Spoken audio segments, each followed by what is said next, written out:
Hello, and you are very welcome back to the Public Eye Business Podcast, brought to you by Granite Exchange. I'm your host, Sarah Travers, and throughout the series I'm speaking with local entrepreneurs and business owners to learn more about how their companies have come to be, to gain insight into their growth and find out how they continue to innovate. So wherever you get your podcasts from, remember to keep an eye out for all new episodes and subscribe to stay up to date. Today I'm joined by Orlagh Kelly, CEO of Briefed. Orlagh, you're very welcome to the podcast. How are you today? I'm great, Sarah. Thank you. It's good to see you. Now, before we get into our conversation, I'm just going to give a little bit of background on Orlagh and her company. So Orlagh is a highly experienced barrister, an accomplished legal technologist and internationally renowned authority on data protection. It's that unique blend of legal expertise and entrepreneurial spirit which inspired her to found Briefed. Today, Orlagh leads the UK and Ireland's most respected team of regulatory specialists to deliver innovative training solutions for the legal, medical and business sectors, including compliance training, strategy reviews, audits and crisis management. Thanks to Orlagh's skill, individuals and organisations in a broad range of sectors have learned how to successfully navigate the minefield of regulatory compliance to avoid ICO investigations, crippling financial sanctions and devastating reputational damage. Brief works closely with professional regulators, bar councils and law societies to support legal professionals in meeting their legal obligations. The team has so far certified over 3,000 barristers, along with around 10,000 individuals from diverse professional backgrounds in the UK, Ireland and US. Orlagh, what a brilliant business. Thank you. So presumably it all started with studying law? Yes, that's right. I studied law at Queen's in 97 to 2000 and became a barrister. I qualified, I went down the professional route. It was what I'd always wanted to do. I wanted to be a barrister, be in court and represent clients, and I was very lucky to be able to follow that path for a long time. So where did you grow up? Tell us a bit about yourself. I grew up in South Armagh in a little place called Derrynoose. A lot of people haven't heard of it. It's near Katy. And I went to St Catherine's in Armagh. My mum was a teacher there. And so, we, all of myself and my sisters were expected to study and do well at school. And hopefully we did. And so I went to Queen's in 97 to do law. That's all I wanted to do. And why was that? What inspired you to want to be a barrister? I would love to say it was something really exciting. I'd watched an episode of some American TV drama. I can't remember which one, but somebody got to be in court and it looked all very dramatic and interesting, and they solved the problem by the end of the episode. And so I thought, I'll do that. Although I didn't really know that typically here meant being a barrister and being in court. So I just wanted to do law. And I remember I studied French for A level and accountancy, and so I could have done a mixed degree, which with hindsight would have probably been a nicer university experience. A year in France, sure, who needs that? I decided to do straight law, which is a bit tougher. And so I had my law degree by the time I was 21 and wanted to go to the bar. And what happened next? Well, I actually took a bit of time out and went to Australia, did the backpacking thing. Oh, good. Yeah. So you did have some fun. Yeah, I did. I had a lot of fun. Did the backpacking thing, and I came home and did what's called the Institute exam, which is where you have to try to get in to do your professional exams. And I was lucky enough to do that and got called to the bar in 2003, I think. Yeah. So how proud a moment was that for you, given that that's all you'd ever wanted? It was very exciting, and it's not an easy path to get. There are very limited spaces to become a barrister in Northern Ireland at the time. Only 20 people per year could get that. So why is that? There are only 20 places offered at Queen's for that professional degree of barrister at law, and out of those 20 spaces, there's a lot of competition for that. So to some extent, it almost felt like an impossible task to even be in that top 20. And so that was great. And then the next part, though, of course, was when you become a barrister, you're also self-employed, which is not something that you actually think about when you're 22 or 23. That you have to find the business. You have to start a business, and you don't have any experience. It's not really like if you're a hairdresser and then decide to set up your own hairdressing salon. You will have been a hairdresser for 5 years or 10 years. As a barrister, you start a business on the first day that you become a barrister. So that was something that was ultimately quite interesting to me and probably kept my interest alive because I enjoy business a lot.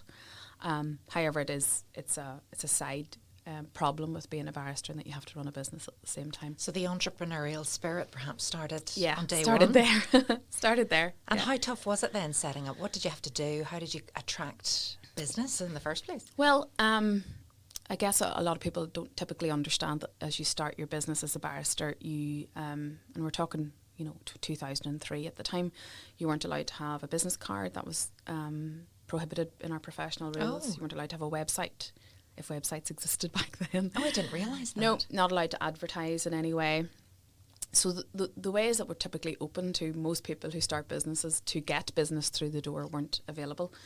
You weren't allowed to market yourself to solicitors or any of the typical routes. So what did you do? Yeah, I know. How What did did you I do? Ultimately, how I did it was just made myself available for work all the time. So there's in the bar library here in Belfast, that you could be in the bar library at 8:00, and if someone else had a case that they couldn't do for some reason and had to pass it at the last minute, you made yourself available to take that, or you possibly got smaller cases from more senior barristers who would pass them to you, and so you kind of cut your teeth doing that. But you had to have a lot of nerve. So can you remember that first time that you stood up in the courtroom? Yes, I can. I was so nervous. I don't even know if I could remember my own name. It was terrifying, but I guess exhilarating at the same time. That's what I had worked for a long time, and it was. And when you nice did to it, do and when you'd been up and sat back down again, did you feel a buzz? Did you feel like, no, this is what I Yes, I supposed to did, do? and I enjoyed that. And however, it got more and more enjoyable as the years went on, when you became more comfortable, Of course. and less nervous, certainly. And so speaking in public is something I don't get nervous doing anymore. Well, that's a great thing, isn't it? Because Yeah. so much of life now is about how you communicate and how you spread the word or inform people or persuade people. And there's the art of persuasion is There is. very great. Yeah. And it is a performance, isn't it? Did you feel totally like yourself, or sometimes I think that people have to play a role? That's a good question. I think that you don somewhat of a persona in an effort to make sure that you get the client the result that it is that they need. And from a very early stage, I've specialised in family law, and particularly in children's law. And so, for example, if I was representing a father who hadn't seen their children possibly in months, you knew that there was quite a responsibility, a burden, to make sure that you did every single thing that you could do to make sure that this father got to re-establish a relationship with his children, really for the children's benefit, in as much as for your own client's benefit. And so understanding that how you phrase something or how long it takes you to get to the point might be the difference between that happening or not happening, Gosh. it was somewhat of a responsibility. So why family law, and what kind of cases would you have been dealing So with? yeah, and so we're talking 20 years ago now. Can you believe that? I enjoyed family law a lot because I felt that I was able to help solve problems, and I used the law to solve the problems. But probably would be fair to say law in and of itself wasn't my passion. It was helping people and solving a problem, and being able to do that. And particularly in family law, I felt very precious that had to be done as a conciliatory way as possible. So as an advocate of coming to an agreement that everybody could live with, rather than going in and fighting in court. I didn't believe that was beneficial for any family to go through that. I think it's very hard to recover from that.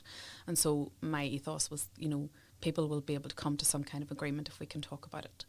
So I really enjoyed that. It became difficult when you were involved in cases where children had been abused or having to be removed from their parents. And so it wasn't just quite often you represent families who were breaking up and they just couldn't between themselves figure out who saw what on any given day. But the other side of that was when you dealt with other cases where social services had become involved and were removing children. So those were complex and emotionally draining cases to be involved in as well. And did you find that you got very emotionally involved? You had to? Yeah, that's a question that I'm asked a lot. I guess to one extent as a barrister and being on the front line of the case, you don't typically meet the children. So that might allow for a little bit of a distance. And because you do these cases every day, you get a little bit numb to the detail of it. Having not now, because I stopped practicing in 2015, having not now been involved in cases like that for 7 years, I would feel that and I've had children since I was then. going to say, you become a mum since I've then. become a mum since Changes then. everything, doesn't it? I think I would find it much more difficult to do. In fact, I'm not even sure that I could do it now. And I have a lot of respect for those barristers who continue to represent their clients so well. This podcast is sponsored by Granite Legal Services, a niche business and immigration law practice located in the heart of Newry City. Granite Legal Services provides legal advice to both individuals and companies alike across a wide range of industries, from employment, commercial or corporate law matters to immigration law. Granite Legal Services focuses on providing legally sound, practical advice to its clients. To get in touch, visit www.granitelegalservices.co.uk or contact 028 3026 2200. So that's the background. Then you went on a mission to start this fabulous business. Briefed, tell us. Well, I didn't go on a mission to start a business at all. I just happened to be at court at this stage 12 years into practice. With a very busy practice, thankfully, I've been able to build up that business, and without technology available to me to support everything that I needed to do, and I was doing 12 or 14-hour days, and I thought, essentially, if to manage it was a paper diary, it was an Excel spreadsheet to manage fees, it was nights spent writing letters, or to solicitors to make sure they knew what was going on in the case.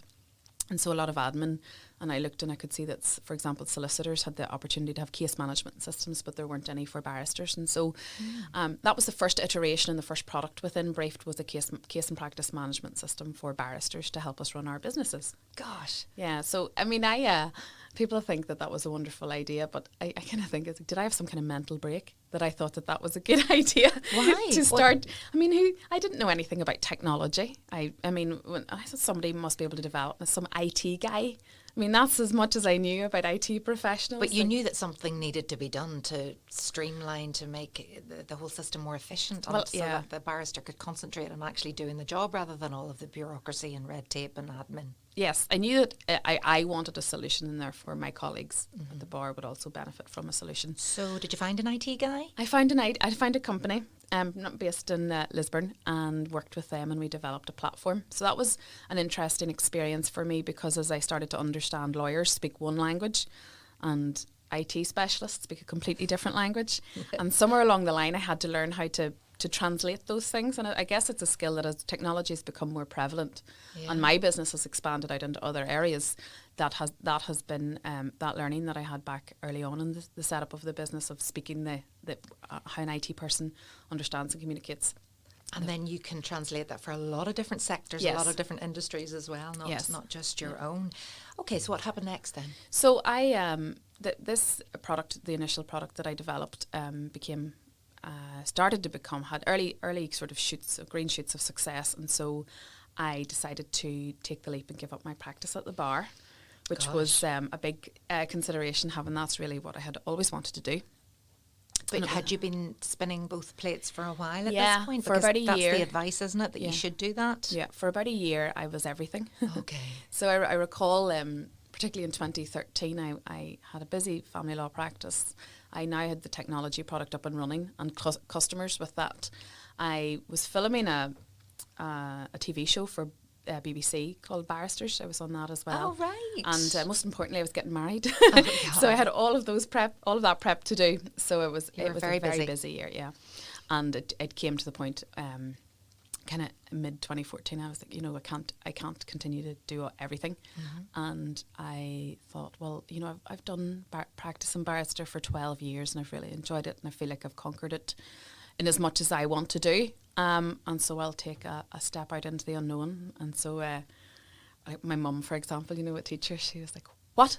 Why would you be leaving the bar to go and do something in technology? Is that not that generation? It was a job for life. Job for life, yeah. Invested so much into it, and don't be walking away with instead of seeing it as like, yes, but all of that experience has brought me to where I need to be today. Yeah, but the career pathways that people take now, starting out becoming specialists and moving on, that's become more realistic. Yeah. But this is still, 7 or 8 years ago, when even then it really was an unusual thing to leave a successful practice at the bar. That's not something that most people do, unless they're typically are moving into perhaps becoming a So judge. had the business started to make money at that point? Yes, it had started to make money, but what I was noticing was that I had an opportunity to work in London a lot with the bar in London. I'd got close connections to their regulator and bar council, and they had an appetite for change and an appetite for technology, and I very much loved the opportunity to travel. That was key. I didn't, as a barrister here, you don't have that opportunity. No. So it was great to be in I was in London, Newry a lot. Funny, we're obviously recording this podcast in Newry, and I just saw the courthouse there, and thought, that took me back a bit. I used to be there all the time. Did you? Yeah. God. And so I got to travel lots and expand my skills and understanding, and really delve into, I guess, market research and make connections and understand what else people had as problems and what they would want to buy. But I think that was, again, you realising that you need to have the support and you need to have the backing of these regulators, the bar councils, the law societies, because they're going to be recommending this to other people. So was that in your head at that stage? Well, yes, they're very influential in terms of helping their members identify problems and various solutions available. And so, I worked with the Bar Council of England and Wales at the time to promote my first online course that I had developed in data protection. So this was still in around 2014. I had developed, really off the back of having created a case management platform, I had started to understand there's a huge amount of data protection law that barristers and other businesses have to think about. So I started to teach that. Brilliant. I guess thinking about my mum being a teacher, I started to teach these as CPD classes. Because I understood that that's not necessarily front of mind for a lot of people at that back in 2014. And did you design the course as well? Yep, so I scratch? developed the course and designed it and taught it live initially, and then moved it into being an online product. And I partnered with the Bar Council of England and Wales in distributing that to their members in England and predominantly in London. And so that was the first taste of understanding that the original case management product didn't have to be the only product. We could create a portfolio of solutions. And in fact, the bar didn't have to be the only recipient of that data protection, I guess, applies to all businesses. And that was 2014, but as we rattled up into 2018 and there was a big GDPR furore, of course, where businesses were getting ready for GDPR, then I was really well placed to help with that. The fear was there, absolutely, yes, and the legal requirements then. And that's the thing, that it is, there were crippling financial sanctions if you got it wrong as well. And, that's really when people are thinking of their pockets and their bank accounts, that's actually how you drum up business, isn't it? Well, in my experience, having worked with really hundreds and hundreds of businesses now, and the first point is understanding which of these things that can happen are the thing that concerns you. And actually, I would have to say, albeit that there are large potential financial sanctions of up to 4% of your turnover, that isn't typically what most businesses are afraid of, and I think that they're correct. Those large financial sanctions aren't often issued, but what most are afraid of, and rightly so, is the damage to their reputation. Okay. And so it might take a couple of years before the information regulator, the ICO, makes a decision that you are going to get a fine, but immediately you have a data breach, it'll probably reach the news, and so you will see immediately the impact that has with your clients, customers, and your online reputation. So data protection, what else now are you providing? We have, we have expanded dramatically. We work a lot with equality, diversity and inclusion. So we work with businesses to help them move forward in terms of their ethos and strategy around that. And we are now also working with a number of businesses to help them achieve B Corp certification, which is a certification around climate sustainability. I was going to say, that's the next big thing, isn't it? Climate sustainability and, I suppose that ESG compliance, yes. Is that the correct? To be honest, the environmental social governance, ESG, largely covers everything that we do, because the fact that a business has to protect your personal information or data is part of the fact that is of environmental social governance. The fact that they should be making sure that there's equality and diversity within their business and on their board and everyone's treated well is environmental social governance, and so part of that is climate. It's all part of it. It's all encompassing, yeah. It's helping businesses do better, be and better. It's no longer a nice thing to do, but a legal requirement as well. And as you say, the reputational damage. And people also want to work with companies and organisations that show that they do look after people, place, planet, all of those things. You're absolutely correct. What you find is people and businesses who are interested in achieving highly, particularly when it comes to anything to do with climate and sustainability, will find that they're putting themselves ahead of their competition, because ultimately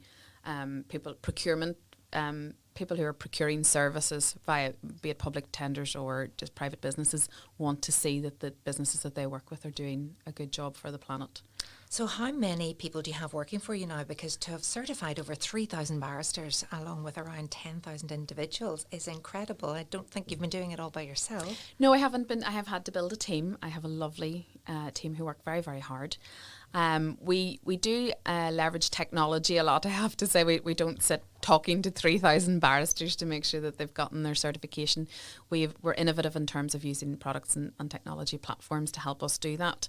And there's 5 of us on the team at the moment, so I had to take that leap from being a solo, self-employed entrepreneur and build a team and become an employer, which is a new skill, I have to say. Right. Well, we'll come back to that in a minute. I want to just stay with the offering, so to speak. So is it most of it online now? Yes, most of it's online. And a platform with additional resources, etc. Yep. So if I was to turn up and say, hi, I've got a company here, but I'm really interested in making sure that my diversity and inclusion strategy is okay. I'd like to sign up my team of 10. What would they do? Well, what we would do is we would get one of our barristers on the team. So we're a team of barristers, as well, to talk to you about what it is that your strategy is. So we might do a little bit of consultancy, and then that will be supported by, for example, anti-racism training or fair recruitment training or unconscious bias training, if that's what you're required, and benchmarking and auditing. So those products are typically very much underpinned with technology and online.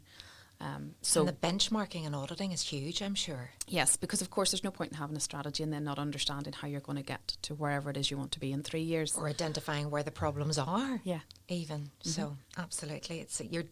We're onto something at the right time. What would you say have been the biggest challenges for the business? That's a good question. One of the biggest challenges been, I would say probably the pandemic coming along. For most businesses of all types, was a really unforeseen challenge. We just opened an office in London about 2 months earlier. Most of our clients were in London and suddenly we couldn't travel. Our entire communication process with our clients was meeting them and delivering training in-house, and that couldn't happen anymore. Mm-hmm. So, I mean, it was an extreme challenge. And plus, I guess, as most people found, a downfall of work. Everybody stopped buying things because they didn't know what was happening. So that was a challenge. But I mean, ultimately, I was very lucky in that I had essentially an online e-learning business, and I could still work and people could still access our products and services. And so in a strange way, I would have found, of course, then as well that it changed how particularly the legal industry like to get training. Pre-pandemic, most people would have preferred in-house. So I would have quite often have been in a chambers in London at 5 p.m. delivering training, and that has completely changed. They're much happier to do online. So overall, that has been successful for me and for my business. Good for business. But it was a challenge. Yeah, it was a panic. I definitely remember hearing the announcement we were going into lockdown and thinking it was, the business model didn't work anymore, so you just literally had to change. Had to change. But for the better. Yeah, and to some extent that's what gives you resilience, and you understand the next challenge will come along and you'll find a way around it. That's a good lesson, isn't it? I have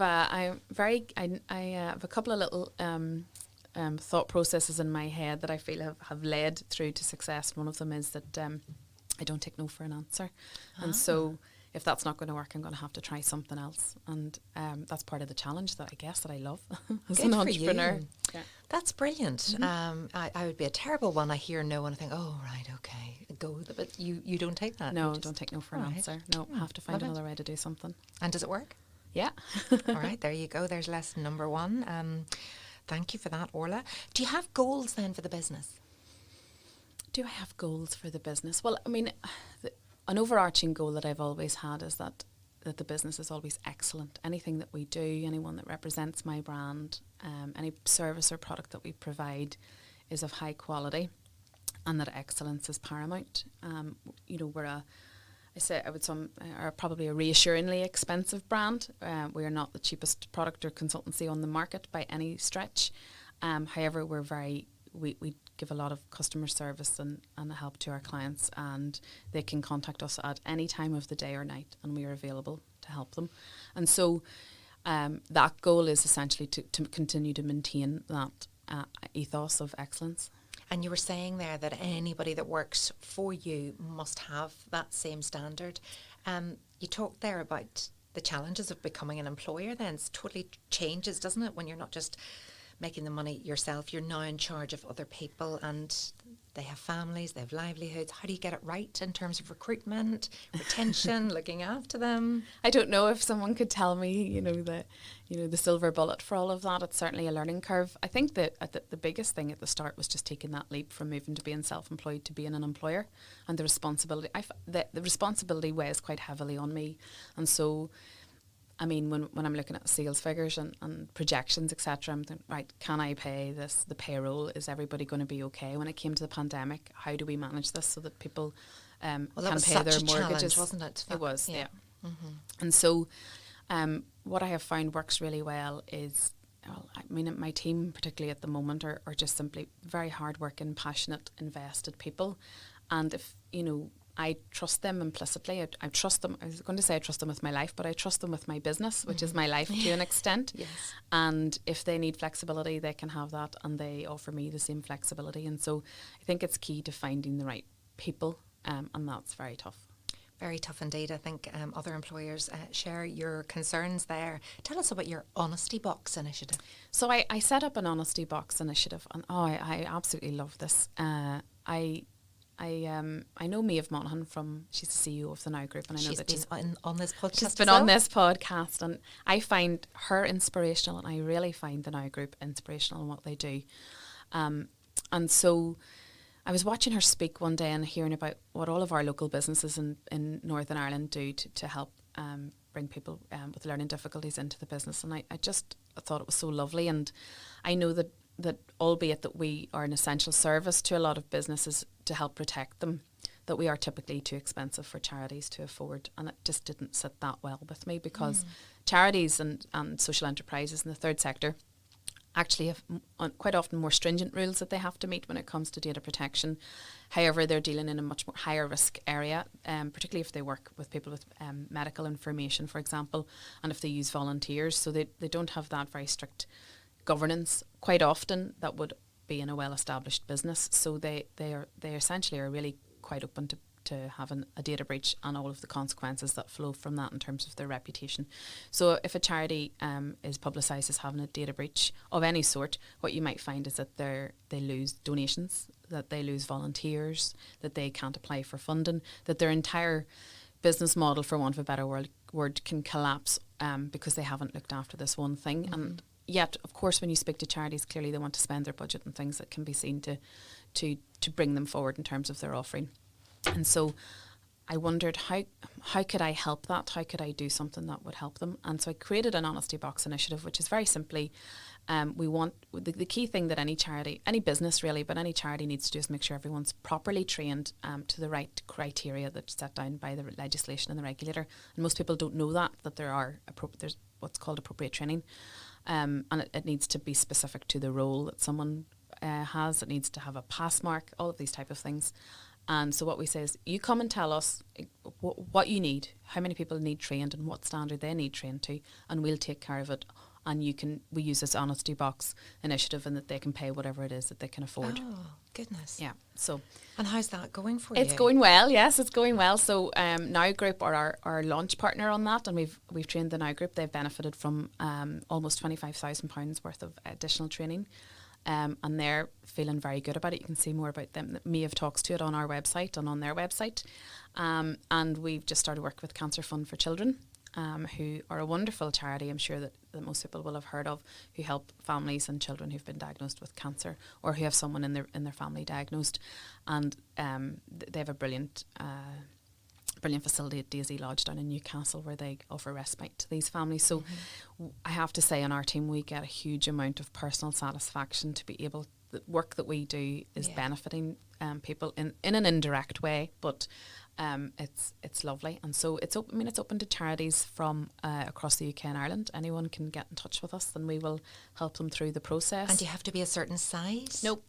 There are no restrictions. There's no lengthy application process. All they need to be is a registered charity, and to give us a little bit of detail about what they need and what they can afford, and we can have it set up for them very quickly.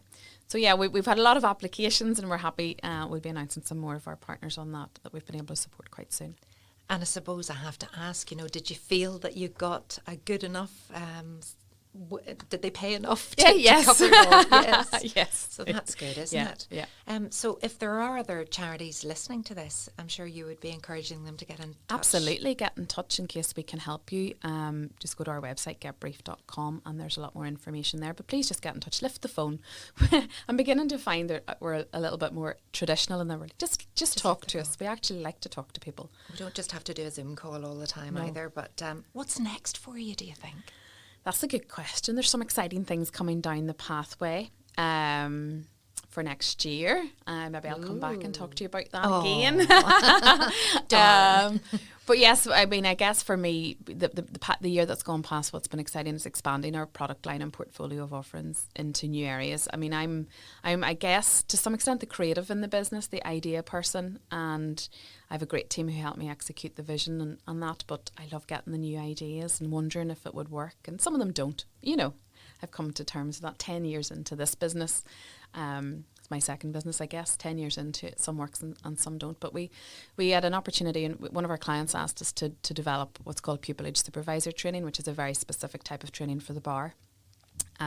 So the baby barristers get trained by other more senior barristers, and they asked us to develop that, and we did. And within 6 weeks, 40 or 50 sets of chambers had signed up to get all of their barristers trained. So it's a small, if you were to ask me what does success look like, for me personally, that creating something that people like and use and want. And need and want. So and are actually happy you're to pay listening as well, and say, tell me what you need. Yeah. What would good look like to you if you could wave a magic wand. So sometimes organisations don't know what they need, and you can cover that, but also if you just listen as well. Yeah, that's where you get the ideas magic happens. from. The magic happens. Do you get any time away from the office then, Orlagh? Not really. I mean, it's in my pocket 24/7. But I do have 2 very young children, and I have a lot of fun with them. I was at Disney on Ice yesterday, so it's great fun with them. There's, we just have to fully focus on them and whatever it is that they need at any given time. And do you like being your own boss? I've never been employed, so I've never had I've never had a boss as such. And my dad tells me I'd probably be unemployable now at this stage, having been self-employed for 20 years. But yes, it has benefits of being flexible, and I don't have to ask anybody if I can have some time off. On the other hand, I'm heading to Australia for a couple of weeks, and I'll probably have to take my laptop with me on holiday to do some things. So it's mixed. You never switch off completely, No, do you? But can you never wouldn't be switch able to relax on holiday either if you No. probably didn't have it with you. This Well, is, I'll try. This is the thing. Well, I'm sure you will, and I hope you have a fabulous time. So we've covered so much in this, and it just shows you when you've got an idea and you know that there's a need there and you're passionate about it.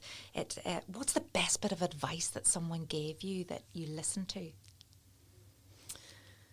Ooh, that's a good one. What's the best piece of advice that somebody gave me? What stands out to me, strangely, is advice that people gave me that I ignored. Yeah. I remember. You can hear a lot, can't you, when you're setting up a business? Yeah. A lot of people, one person in particular, don't do it. Don't spend your money on developing a platform. Don't leave the bar. It'll never work. And I just ignored all of it. Do you know what? I hear that time and time again from people who are just sitting across from me, and they choose not to listen. Mm-hmm. Interesting, isn't it? The purpose of this podcast is to inspire existing business owners and ambitious entrepreneurs to grow their business by offering insight into the success of businesses such as Briefed. What then advice would you give to people who may have a business idea but have no idea where to begin or are unsure as to whether the risk is worth taking? Okay, what advice would I give? Well, I think for the most part, most business ideas, you should try to move it forward in some way, but do it in a manner that's as risk-free as possible. So don't give up your day job immediately because you have a good idea. Try to establish whether there's a need for it in the market. So there's a great book by Eric Ries called The Lean Startup that I would highly recommend for people who want to understand if they can particularly start a business. And he's an advocate of essentially creating not investing and creating the product, create the product as if it exists and test if anyone will buy it. And so you really minimise your time investment and your financial investment, but you're testing whether anyone will buy the product, because ultimately you can only have a successful business if people are going to buy whatever it is you're going to sell. So read that book. I think that's a really helpful one. Eric Ries, The Lean Startup. I've just scribbled that down. That'll be another one to add to the list. Orlagh, thank you so much for joining us today on the Public Eye podcast. You've actually given us great insight into the way that the world is right now and the reassurance that you can provide to organisations, to individuals, and indeed to charities who need to make sure that they're looking after their compliance in all aspects. It's been a pleasure talking to you today. Continued success. Thank you. And thanks everyone for tuning in. I hope you'll join me again for another fantastic episode of the Public Eye podcast. This podcast was recorded in Granite Podcast Studio. Interested in starting up your own podcast but don't know how? Granite Podcast Studio can help. Record your podcast in our state-of-the-art studio, which is based in the heart of Newry City. Our studio has cutting-edge and user-friendly technology and can seat up to 4 people. We also provide an editing service for our team, using your guidance and editing notes to provide you with a flawless finished product, leaving your listeners wanting more. For more information on how you can get started, visit www.granitepodcaststudio.com.